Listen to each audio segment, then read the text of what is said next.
Welcome to the Tech Egg. Don't get scrambled. Enjoy the video. You start by preparing your device so purchases go smoothly. Add a supported card to Apple Wallet and set it as your default payment option. This matters because Apple uses your wallet preference when authorizing App Store charges.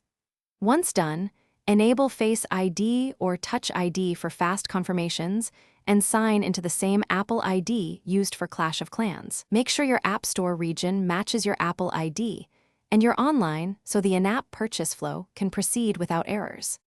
You now perform the purchase inside Clash of Clans. Open the shop and select the gem pack or offer you want. Taps are deliberate here because prices commit real money. After you tap buy, wait for the in-game prompt to call up Apple's payment sheet. Then select Apple Pay or the wallet card you prepared and authenticate promptly with Face ID or Touch ID. This confirms the charge through Apple's secure flow. If the sheet doesn't appear, make sure Wallet and App Store settings are enabled for purchases. You finish by confirming the transaction and verifying everything landed in the game. After authentication, wait for the success message and watch gems or items apply to your Clash of Clans account.